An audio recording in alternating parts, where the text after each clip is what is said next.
Então, tanto Naim como Betânia eram vilas que nós chamamos de vilas satélites, porque ficava nas cercanias de uma cidade grande. E a cidade grande que eu me refiro é a cidade de Jerusalém. Portanto, Betânia ficava a pelo menos 4 quilômetros de Jerusalém. Então, em uma caminhada, poderíamos dizer que de Jerusalém para Betânia, em circunstâncias normais, seria uma caminhada de mais ou menos 1 hora, 2 horas no máximo de caminhada, para se deslocar de Jerusalém para Betânia. Outra coisa que eu quero que você também entenda nesse texto, é que Jesus não estava em Jerusalém. Jesus estava talvez próximo ao Rio Jordão, e o Rio Jordão já não é tão próximo de Jerusalém. É mais ou menos a uns 30 quilômetros de Jerusalém.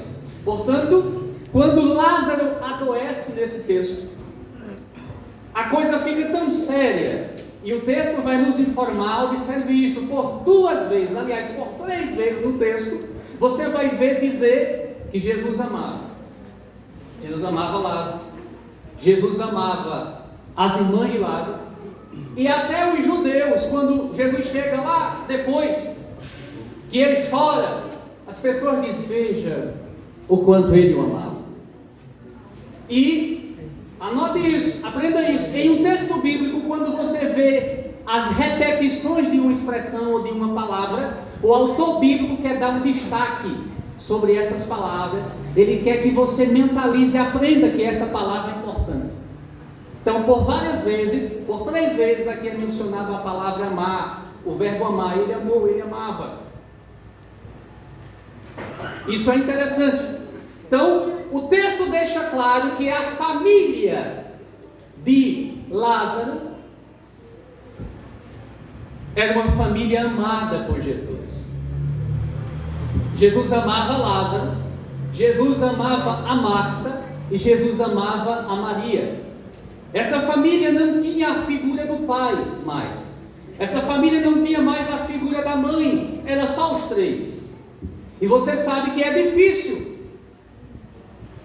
em uma casa viver só os irmãos, sem a figura paterna, sem a figura materna. Às vezes, quando há um estranhamento, quem é que desabafa? É o pai ou a mãe, né, meu pastor? Na minha casa, irmão, quando tinha estranhamento entre eu e meus irmãos, a coisa era séria.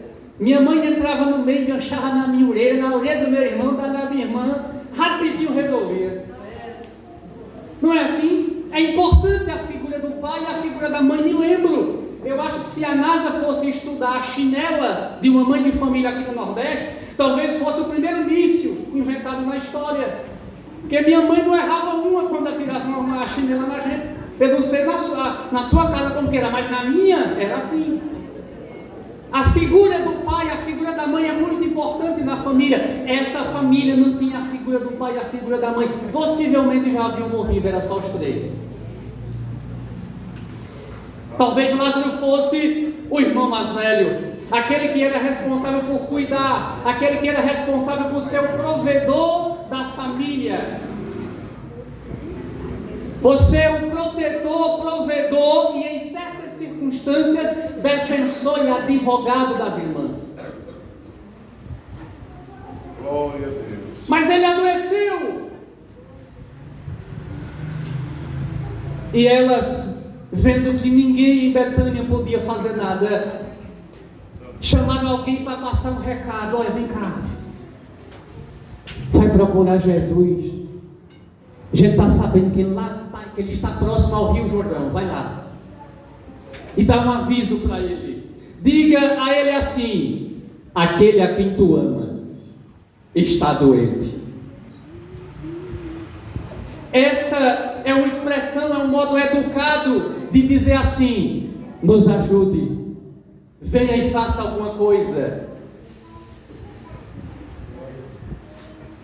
Você já experimentou alguma vez não querer passar uma verdade na lata, direta, e encontre uma forma mais branda de falar aquilo? Vou dar um exemplo. Uma vez em casa chegou um ponto de faltar tudo. A minha esposa, ela poderia ter falado assim: olha, vamos passar fome. Ela não falou assim. Ela disse: acabou o feijão. Ela está dizendo que tu vai precisar comprar o quê? Que tu vai ter que dar um jeito para arrumar o quê? Que tu vai ter que se virar para trazer feijão. Deu para você entender? Então, quando mandam avisar Jesus, aquele a quem tu amas morreu, elas estavam dizendo: vem logo, ele precisa de ti, só o Senhor pode ajudar. Jesus passou, juntando tudo. Quanto tempo ele demorou para chegar? 4 dias. Medita comigo. Vou te dar um outro dado primeiro. A palavra Betânia, repita comigo, Betânia. Um dos significados, irmãos, de Betânia é casa de aflição. Diga comigo, casa de aflição. E o que essa família agora vai passar a viver, ou já estava vivendo, era uma grande aflição. Mas eles mandaram chamar Jesus. Jesus passou 4 dias para chegar. Agora note, a pessoa que foi dar o recado falou com Jesus e voltou. E Jesus não chegou. De agora em diante você vai repetir comigo assim: Jesus não chegou. Tá certo? Vamos lá. A pessoa que foi dar o recado foi e voltou e Jesus não chegou. Não chegou.